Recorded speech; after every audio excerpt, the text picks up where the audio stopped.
বিকাশ ভবনের সামনে প্রচন্ডভাবে তাদেরকে মারধর করেছে, তারপর অত্যাচার করেছে। আমরা তীব্র নিন্দা ধিক্কার জানাচ্ছি।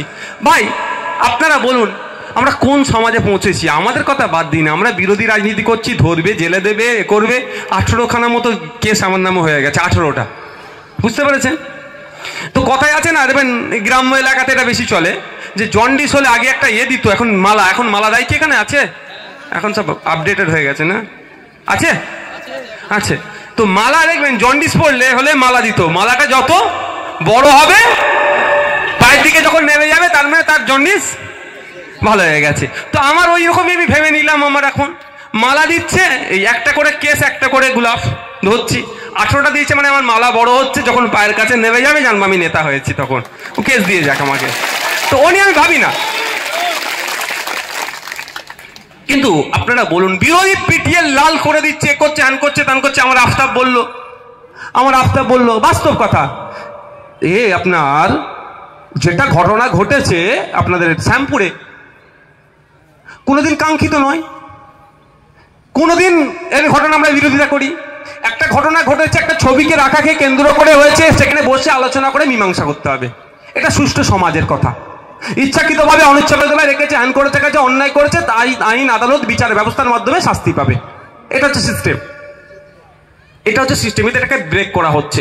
যাক, আমি আসতাম আমরা ফোন করে যাতে আমাদের যেখানে যেখানে পরিচিত আছে যাতে কোনো ধরনের অপ্রীতিকর ঘটনা ঘটে তার চেষ্টা করলো।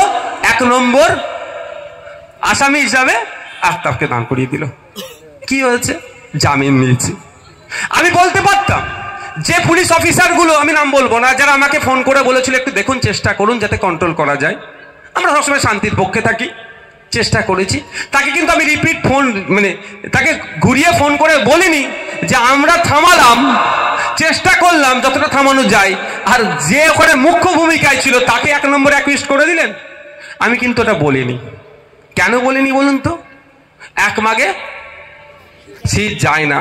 ও বেটা যত বড়ই অফিসার, আমার অফিসার তো শুনতে পারে, সে যত বড়ই অফিসার হোক না কেন, ওকে নওশাদ সিদ্দিকীকে, আফতাবদেরকে প্রয়োজন ওকে হবেই হবে। আমি এটাকে চাই। কেন? আমরা তো সবসময় হিংসাকে আটকানোর জন্য তৎপর। ভোট পাবো কি পাবো না সেটা নিয়ে আমরা ভাবি না, আগে হিংসাকে আটকাতে হবে। তাহলে আর বাকি তো দেখিছি আমরা রাজনৈতিক কারবারিরা ভোটের জন্য বাবা মাকেও রাস্তায় নামিয়ে দেবে এরা। সুতরাং আমাদেরকে হবে, তখন এর জবাবটা আমি দেবো, কিভাবে দিতে হয় সেটা আমি দেবো। আমাদেরকে বাদ দেন, শিক্ষকদেরকে আজকে মার খেতে হচ্ছে, লাঠিচার্জ হচ্ছে, মাথা ফাটছে, শিক্ষকদেরকে তুলে নিয়ে চলে যাচ্ছে। আজকে কোন বাংলাতে আমরা আছি? আমরা কোন বাংলাতে বসবাস করছি যেই বাংলায় শিক্ষকরাও নিরাপদে নাই? কার হাতে আমরা দায়িত্ব তুলে দিয়েছি? আজকে কি শিক্ষকদেরকে ওখানে গিয়ে আন্দোলন করতে হতো যদি না তাদের চাকরিগুলো বিক্রি হতো? দুর্নীতি করেছে বলে সবাই বাতিল হয়েছে। বুঝতে পারছেন ভাই? প্রথম তো রাজ্য সরকারের দুর্নীতির জন্য, বঞ্চনার জন্য আজকে তাদেরকে রাস্তায় বসতে হচ্ছে। দ্বিতীয়, তারা যখন রাস্তায় বসছে তাদের উপর আক্রমণ করেছে। আমরা তীব্র নিন্দা জানাচ্ছি। এটা তো সহজ ব্যাপার। যারা কোর্ট বারবার বলেছে কারা অবৈধ পন্থা অবলম্বন করে চাকরি পেয়েছে তাদের লিস্টটা দাও, তাদেরকে বাদ দিয়ে দেবো। যারা বৈধ পন্থা অবলম্বন করে, সে রামের ছেলে হতে পারে, রহিমের ছেলে হতে পারে, আমার দেখার দরকার নাই। যদি মনে করেন নওশাদ সিদ্দিকী রহিমের ছেলে অবৈধ পন্থা অবলম্বন করে চাকরি পেয়েছে, চুপ করে থাকবো, আমি কিন্তু চুপ করে থাকবো না ভাই। ও রহিমের ছেলেকেও আমি ছাড়বো না, রামের ছেলেকেও ছাড়বো না। বৈধের পাশে থাকবো, অবৈধের বিরুদ্ধে লড়াই আমার। বৈধ পন্থা অবলম্বন করে যারা চাকরি পেয়েছে তারা চাকরি করবে, অবৈধ পন্থাতে যারা ঢুকেছে তাদের বাতিল হবে। কোর্ট বারবার কথা বলছিল, কিন্তু একটা আইনের ভাষায় কি আছে জানেন? যে 100 জন অপরাধী ছাড় পেয়ে যাবে, একজন না নিরাপদ না অপরাধী হয়ে যায়। মানে একজন ভালো মানুষ অপরাধী না হয়ে যায়, তাতে 100 জন অপরাধী ছাড় পেয়ে পাবে। মমতা ব্যানার্জি সরকার ভেবেছিল এই ফর্মুলাটাই কাজে লাগিয়ে দেব, অর্থাৎ 26,000-এর মধ্যে 12,000 মতো চুরি করে, টাকা দিয়ে, পা টিপে, পা জুতো চেটে, যাই হোক চাকরি পেয়েছে। ওই এমন দুধার পানিকে ঘেটে দেবো, এরা বার করতে পারবে না। তাহলে বলবে আইনের ভাষায় যারা নিরাপরাধ তারা বাতিল হয়ে যায় তাহলে সবাই চাও, কাউ বাতিল হবে না, এই হয়তো ভেবেছিল। আর ওরা ভেবে পায়নি যে সুপ্রিম কোর্ট পর্যন্ত যে সমস্ত প্যানেলটাই বাতিল করে দেবে। এখন কি যে রিভিউ পিটিশনে গেছে, আমি আপনাদের বলে যাই, রিভিউ পিটিশন তো জজেদের উপরে নির্ভর করছে, আমার উপরে নয়।